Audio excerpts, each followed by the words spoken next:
Hi ನಮಸ್ಕಾರಗಳು. ನಾನು ನಿಮ್ಮ ಹರ್ಷ ನಾಯ್ಕ್ ಫ್ರಮ್ ಸ್ಮಾರ್ಟ್ ಎಫೆಕ್ಸ್. ಇವತ್ತಿನ ವೆಬಿನಾರ್ನ ಮುಖ್ಯ ವಿಷಯ ಕ್ರೂಡ್ ಆಯಿಲ್ ಇನ್ವೆಂಟ್ರಿ. ಕಚ್ಚಾ ತೈಲಗಳ ನಿರ್ವಹಣೆ ಬಗ್ಗೆ ನಾನು ಸಂಕ್ಷಿಪ್ತವಾದ ವಿವರಣೆ ನಿಮಗೆ ನೀಡುತ್ತಿದ್ದೇನೆ. ನೀವು ನಮ್ಮನ್ನು ಕಂಪನಿಯ ಬಗ್ಗೆ ನಿಮ್ಗೆ ಯಾವುದಾದರೂ ಇನ್ಫಾರ್ಮೇಶನ್ ಬೇಕಾಗಿದ್ರೆ ನೀವು ನಮ್ಮ ವೆಬ್ಸೈಟ್ ಆದ www.smartfx.com ಅಲ್ಲಿ ಹೋಗಿ ನಮ್ಮ ಕಂಪನಿಯ ಬಗ್ಗೆ ನೀವು ಸಂಕ್ಷಿಪ್ತ ವಿವರಣೆಯನ್ನು ತೆಗೆದುಕೊಳ್ಳಬಹುದು. ಮತ್ತು ನಮ್ಮನ್ನು ಜಾಗತಿಕ ಜಾಲತಾಣಗಳಾದ ಫೇಸ್ಬುಕ್, ಟ್ವಿಟರ್, ಇನ್ಸ್ಟಾಗ್ರಾಮ್ಸ್ ಮತ್ತು ಲಿಂಕ್ಡ್ ಇನ್ ಅಲ್ಲೂ ಸಹ ನಮ್ಮನ್ನು ನೀವು ಫಾಲೋ ಮಾಡಬಹುದು. ಮತ್ತು ಯಾರಿಗಾದರೂ ಟ್ರೇಡಿಂಗ್ ಬಗ್ಗೆ ಯಾವುದಾದ್ರೂ ಇನ್ಫಾರ್ಮೇಶನ್ ಬೇಕಿದ್ರೆ ಇಲ್ಲಿ ನಾನು ನನ್ನ ನಂಬರ್ ಅನ್ನು ಕೊಟ್ಟಿದ್ದೇನೆ. ಅದಕ್ಕೆ ನೀವು ವಾಟ್ಸಪ್ ಮೂಲಕ ಸಹ ನನ್ನನ್ನು ನೀವು ನೀವು ಕಾಂಟ್ಯಾಕ್ಟ್ ಮಾಡಬಹುದು. ಇದು ನನ್ನ ಕಾಂಟ್ಯಾಕ್ಟ್ ನಂಬರ್, ನೀವು ಜಸ್ಟ್ ಕಾಂಟ್ಯಾಕ್ಟ್ ಮಾಡಬಹುದು. ಯಾರಿಗಾದ್ರೂ ಟ್ರೇಡಿಂಗ್ ಬಗ್ಗೆ ಇನ್ಫಾರ್ಮೇಶನ್ ಬೇಕಿದ್ರೆ ಅಥವಾ ಅಕೌಂಟ್ ಓಪನಿಂಗ್ ಬಗ್ಗೆ ಅಥವಾ ಡೆಮೋ ಅಕೌಂಟ್ ಬೇಕಾಗಿದ್ರೆ ನನ್ನನ್ನು ನೀವು ಸಂಪರ್ಕಿಸಬಹುದು. ಇವತ್ತಿನ ಮುಖ್ಯ ವಿಷಯ ಏನಂದ್ರೆ ಕಚ್ಚಾ ತೈಲವನ್ನು ಅರ್ಥ ಮಾಡಿಕೊಳ್ಳುವುದು, ಅದರ ವ್ಯಾಖ್ಯಾನ ಅಂದ್ರೆ ಏನು, ದಾಸ್ತಾನು ಹೇಗಿರುತ್ತೆ ಮತ್ತು ಅದರ ಐತಿಹಾಸಿಕ ಅವಲೋಕನಗಳ ಬಗ್ಗೆ ಕಿರು ಪರಿಚಯ ನಾನು ಕೊಡಲಿದ್ದೇನೆ. ನಿಮ್ಗೆ ಗೊತ್ತಿರ್ಬೋದು, ಇವಾಗ ಕಾಮಿಡಿಟೀಸ್ ಅಂತ ಹೇಳ್ತೇವೆ. ಅದರಲ್ಲಿ ಮುಖ್ಯವಾಗಿ ಬರುವುದು ಒಂದು ಚಿನ್ನ, ಬೆಳ್ಳಿ ಮತ್ತು ಒಂದು ಆಯಿಲ್. ಅದರಲ್ಲಿ ಮೂರನೇ ವಿಧವಾದ ನಾನು ಕಚ್ಚಾ ತೈಲಗಳ ಬಗ್ಗೆ ನಿಮಗೆ ಸಂಕ್ಷಿಪ್ತ ವಿವರಣೆಯನ್ನು ಇಲ್ಲಿ ನನ್ನ ವೆಬಿನಾರ್ನ ಮೂಲಕ ನಿಮಗೆ ಕೊಡುತ್ತಿದ್ದೇನೆ. ಮೊದಲಿಗೆ ಬರುವುದೆಂದರೆ ಕಚ್ಚಾ ತೈಲದ ಪರಿಚಯ. ಕಚ್ಚಾ ತೈಲ ಎಂದರೇನು ಅದನ್ನು ನೀವು ಸಂಕ್ಷಿಪ್ತವಾಗಿ ತಿಳಿದುಕೊಳ್ಳಿ. ಕಚ್ಚಾ ತೈಲವು ನೈಸರ್ಗಿಕವಾಗಿ ಸಂಭವಿಸುವ ಸಂಸ್ಕರಿಸಿದ ಪೆಟ್ರೋಲಿಯಂ ಉತ್ಪನ್ನವಾಗಿದ್ದು, ಹೈಡ್ರೋಕಾರ್ಬನ್ ನಿಕ್ಷೇಪ ಮತ್ತು ಇತರ ಸಾವಯವ ವಸ್ತುಗಳಿಂದ ಕೂಡಿದೆ. ನೀವು ನಿಮ್ಮ ಕಲಿಯುವ ತರಗತಿಯಲ್ಲಿ ನೀವು ತಿಳಿದುಕೊಂಡಿರ್ಬೋದು ಹೇಗೆ ಪೆಟ್ರೋಲಿಯಂ ಉತ್ಪನ್ನವಾಗುತ್ತೆ ಅಂತ. ಪೆಟ್ರೋಲಿಯಂ ಕಚ್ಚಾ ತೈಲ ನಾವು ಇನ್ನೊಂದೇ ಹೆಸರು ಏನಂದ್ರೆ ಪೆಟ್ರೋಲಿಯಂ ಅಂತ ಸಹ ಕರಿಬಹುದು.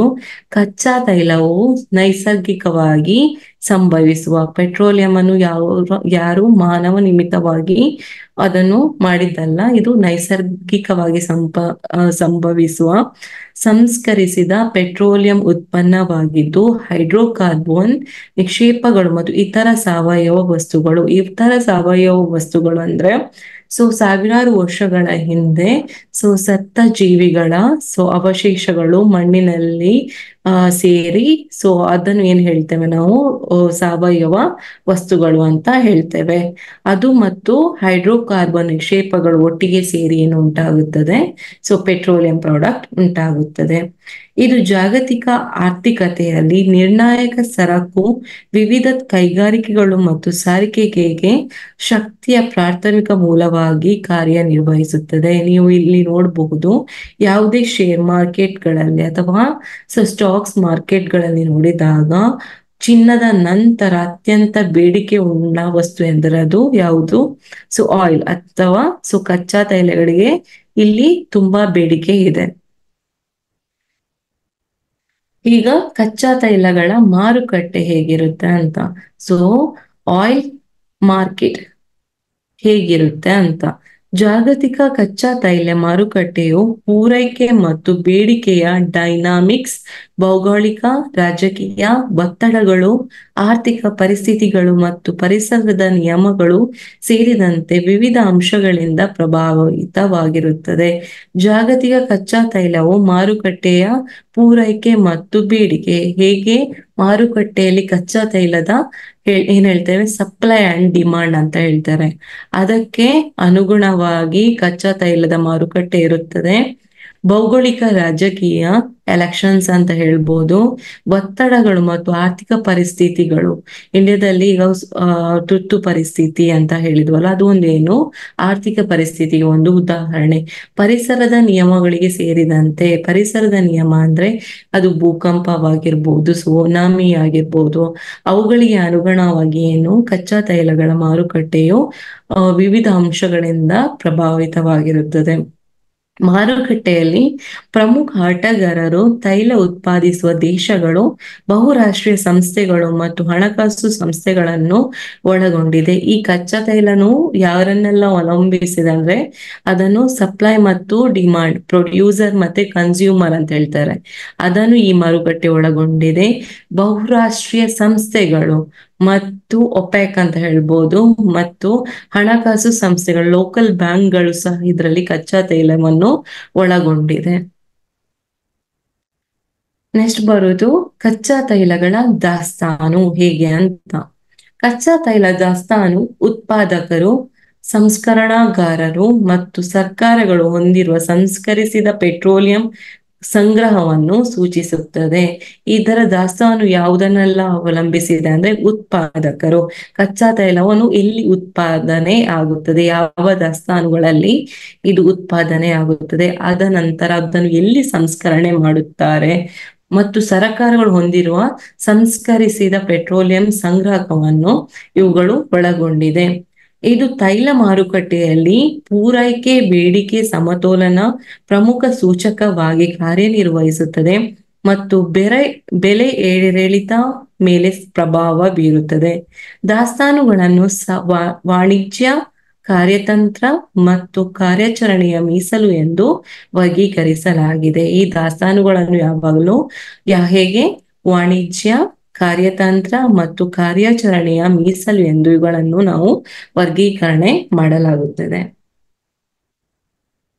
ಇವುಗಳನ್ನು ಹೇಗೆ ನಿರ್ವಹಣೆ ಮಾಡುವುದು, ದಾಸ್ತಾನುಗಳನ್ನು ಹೇಗೆ ನಿರ್ವಹಣೆ ಮಾಡುವುದು, ಸಮರ್ಪಕ ಪೂರೈಕೆಯನ್ನು ಖಚಿತಪಡಿಸಿಕೊಳ್ಳಲು ಮತ್ತು ಮಾರುಕಟ್ಟೆಯ ಅಡೆತಡೆಗಳನ್ನು ಕಡಿಮೆ ಮಾಡಲು ಸಮರ್ಥ ದಾಸ್ತಾನು ನಿರ್ವಹಣೆ ನಮಗೆ ಅಗತ್ಯವಿರುತ್ತದೆ. ಯಾವುದೇ ಒಂದು ವಸ್ತು ಆಗಲಿ, ಅವುಗಳು ಈ ಮಾರುಕಟ್ಟೆಗೆ ಬಂದ ನಂತರ ಅವುಗಳನ್ನು ಏನು ಮಾಡ್ಬೇಕು ಅಂದ್ರೆ ನಾವು ನಿರ್ವಹಣೆ ಮಾಡಬೇಕು.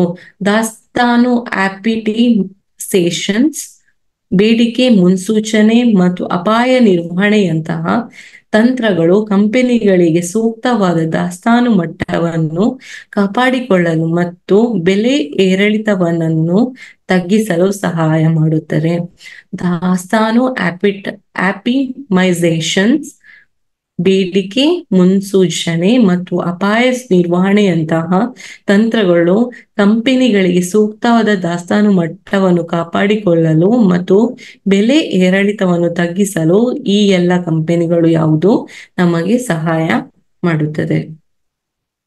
ಮತ್ತೆ ಇಲ್ಲಿ ಬರೋದು ಸಪ್ಲೈ ಮತ್ತು ಡಿಮಾಂಡ್ ಹೇಗಿರುತ್ತೆ ಅಂತ.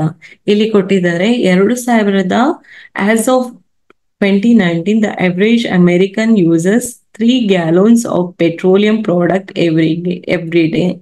ಸೊ 2019 ಅಮೆರಿಕವು 3 ಗ್ಯಾಲೋನ್ ಪೆಟ್ರೋಲಿಯಂ ಅನ್ನು ಎವ್ರಿ ಡೇ, ದಿನಚರಿಯ ಬಳಕೆಯಾಗಿ ಯೂಸ್ ಮಾಡ್ತಾ ಇದ್ದಾರೆ. So 2019 A 42 gallon of crude oil product, roughly 42 gallons of petroleum, which is used for sorts of fuels, further stood down the roads of this 13% of used for consumer products. ಇಲ್ಲಿ 42 gallon of crude oil ಇದೆ ಅಲ್ಲ, so ಇದನ್ನು ರಫ್ಲಿ ಆಗಿ produce ಮಾಡ್ತಾರೆ.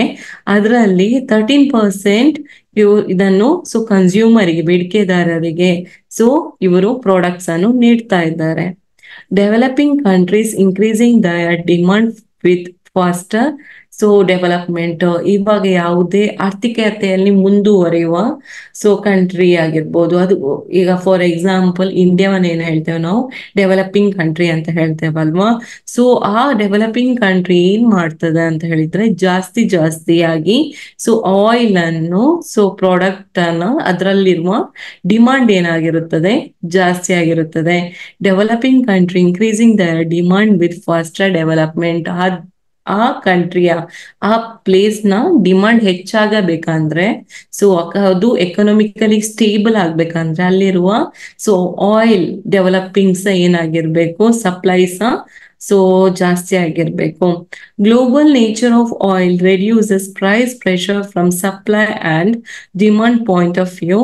OPEC productions cut and similar announcement. OPEC ಎಂಬುದು crude oil ನ ಮುಖ್ಯ ಸಂಸ್ಥೆ ಆಗಿದ್ದು, ಇಲ್ಲಿ ಏನಾಗುತ್ತದೆ ಅಂತ ಹೇಳಿದ್ರೆ ಅದರ ಬಗ್ಗೆ ಕ್ರೂಡ್ ಆಯಿಲ್ ನ ಬಗ್ಗೆ ಡಿಸಿಷನ್ ಇವ್ರು ತಗೊಳ್ತಾರೆ, ಒಪ್ಯಾಕ್.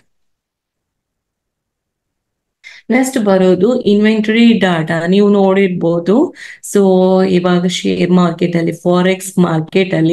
ಫಾರೆಕ್ಸ್ ಮಾರ್ಕೆಟ್, ಫಾರೆಕ್ಸ್ ಫ್ಯಾಕ್ಟರಿಯಲ್ಲಿ ನೀವು ನ್ಯೂಸಸ್ ಅನ್ನು ನೋಡಿರ್ಬೋದು. ಅದರಲ್ಲಿ ಒಂದು ಬರುವುದಂದ್ರೆ inventory data. So API inventory is reported on Wednesday morning at 2 AM. So API ಎಂಬುದು ಒಂದು ಸಂಸ್ಥೆಯಾಗಿದ್ದು, ಪ್ರತಿ ವಾರ ಬುಧವಾರದಂದು ಏನು ನಿಮ್ಗೆ ಇನ್ವೆಂಟರಿಯ ಡಾಟಾಗಳ ಬಗ್ಗೆ ಸಂಕ್ಷಿಪ್ತ ವಿವರಣೆಯನ್ನು ಇಲ್ಲಿ ನೀಡಲಾಗುತ್ತದೆ. Data release tell us about combined drawn and build of crude oil. So gasoline draw is bullish and build is bearish, bearing extraordinary situation like a storm, pipeline issues, etc. MCX remains closed while MTI reacts overnight to the data. ನಿಮ್ಗೆ ಗೊತ್ತಿರ್ಬೋದು, ಮಾರುಕಟ್ಟೆಯು ರಾತ್ರಿಯ ದಿನದ 24 ಗಂಟೆಗಳ ಕಾಲ open ಇರುತ್ತೆ, ಆದರೆ ರಾತ್ರಿ 1-2 ಗಂಟೆಗಳ ಕಾಲ ಇದನ್ನು ಕ್ಲೋಸ್ ಮಾಡಲಾಗುತ್ತದೆ. MCX ಆವಾಗ ಕ್ಲೋಸ್ ಆಗಿರುತ್ತದೆ, ಆದರೆ WTI ಇದು ಓವರ್ ನೈಟ್ ಸೈನ್ ಆಗಿರುತ್ತದೆ. ಇದರಲ್ಲಿ ಡಾಟಾ ಆನ್ ಆಗಿ ಇರುತ್ತದೆ. EIA data is reported. American data is reported on Wednesday morning at 2 AM. Ade EIA data is reported every 8 PM combined with API data to decided price direction based on excess shortfall supplies. API data ಯಾವಾಗಲೂ Wednesday 2 ಗಂಟೆ AM ಗೆ API data ಬರುತ್ತೆ. ಆದ್ರೆ EIA data 8 ಗಂಟೆಗೆ, ರಾತ್ರಿ 8 ಗಂಟೆಗೆ EI data ನಿಮ್ಗೆ ಬರುತ್ತೆ. ಇಲ್ಲಿ ನೋಡ್ಬೋದು ಕ್ರೂಡ್ ಆಯಿಲ್ ನ ಹಿಸ್ಟ್ರಿ ಏನು ಅಂತ. 1775 ಫಸ್ಟ್ಗೆ ಏನು ಕೆರೋಸಿನ್, ಈ petroleum product replace whale oil in North America by English colonies. ಇನ್ನು 1775ರಲ್ಲಿ ಕೆರೋಸಿನ್ ಎಂಬುದು ಎಲ್ಲಿ ನಮ್ಗೆ ವೇಲ್ ಅಂತ ಗೊತ್ತಿದಲ್ಲ, ವೇಲ್. ಅದರ ಮೈಯಲ್ಲಿರುವ ಆಯಿಲ್ ಅನ್ನು ಉಪಯೋಗಿಸಿ ಕೆರೋಸಿನ್ ಆಯಿಲ್ ಅನ್ನು ನಾವು ತಯಾರಿಸುತ್ತಾ ಇದ್ದು 1775. ಆದರೆ 600 ಸೆಂಚುರಿಯಲ್ಲಿ ಹೇಳ್ತಾ ಇದ್ರು, ಚೀನಾ ಫಸ್ಟ್ ಆಗಿ ಪೆಟ್ರೋಲಿಯಂ ಪ್ರಾಡಕ್ಟ್ ಅನ್ನು ಫೈಂಡ್ ಔಟ್ ಮಾಡಿದ್ರು. ಬಟ್ ಅವರಿಗೆ ಪೈಪ್ಲೈನ್ ಆಗಿ ಅವರು ಬ್ಯಾಂಬೋ ಗೊತ್ತಿದೆ ಅಲ್ವಾ, ಬ್ಯಾಂಬೋ ಅನ್ನು ಪೈಪ್ಲೈನ್ ಆಗಿ ಯೂಸ್ ಮಾಡ್ತಾ ಇದ್ರು. ಬಟ್ ಒಫಿಷಿಯಲಿ 1775ರಲ್ಲಿ ಕೆರೋಸಿನ್ ಅನ್ನು ವೇಲ್ ಆಯಿಲ್ ಇಂದ ಉಪಯೋಗಿಸಿ ನಾವು ಕೆರೋಸಿನ್ ಅನ್ನು ಫೈಂಡ್ ಮಾಡಿದ್ರು. Midnight 1800 is the first oil well built and world first pipeline is open. ಮೊದಲ ಕೊಳವೆ ಬಾವಿ ಹೇಳ್ತಾರೆ.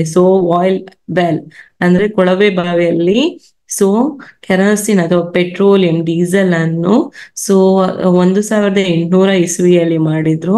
ಅದಕ್ಕೆ ಮೊದಲ ಪೈಪ್ಲೈನ್ 1800ರಲ್ಲೇ ಮಾಡಿದ್ರು. ನಂತರ ಏನಾಯ್ತು, 1900ರಲ್ಲಿ ಏನಾಯ್ತು, oil glycerol productions 1 lakh barrels a day discovered. 1 ಲಕ್ಷದ ತನಕ ಆಯಿಲ್ ಗ್ಲಿಸರಲ್ ಉತ್ಪಾದನೆ ಆಯಿತು.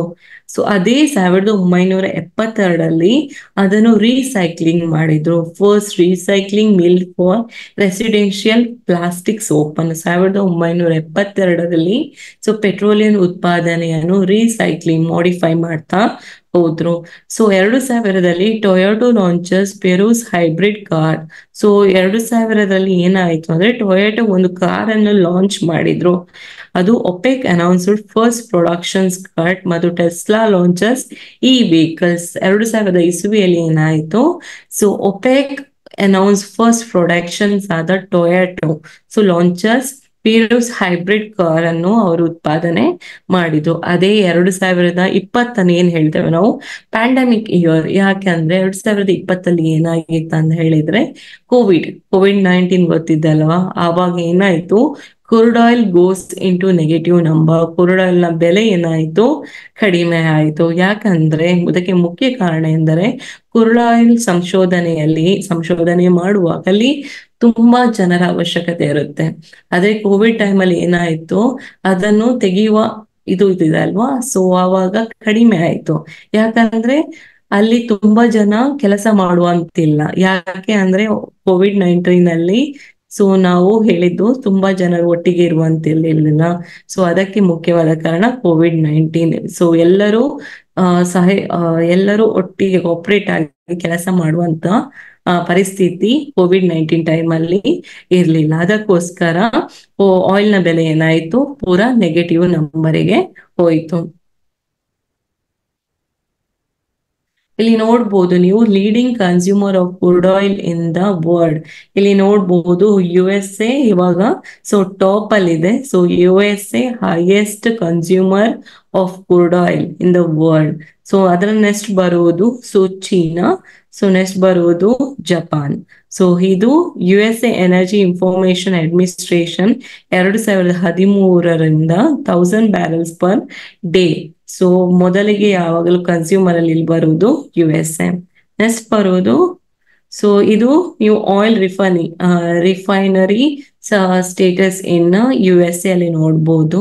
So oil refinery in US state of Texas, ಇದು ಒನ್ ಆಫ್ ದಿ ಕಂಪನಿ. ಇದು ಸೊ ಇಲ್ಲಿ ಆಯಿಲ್ ಪ್ರೊಡ್ಯೂಸ್ ಆಗ್ತದೆ. ಇದು ಒಂದು ಅಮೆರಿಕದ ಒಂದು ಕಂಪನಿ. ಸೊ ಇಲ್ಲಿ ಆಯಿಲ್ ಪ್ರೊಡ್ಯೂಸಿಂಗ್ ಆಗುತ್ತದೆ. ಸೊ ಕೊನೆಗೆ ಬರುವ ಕನ್ಕ್ಲೂಷನ್ ಏನಂದ್ರೆ ತೀರ್ಮಾನ.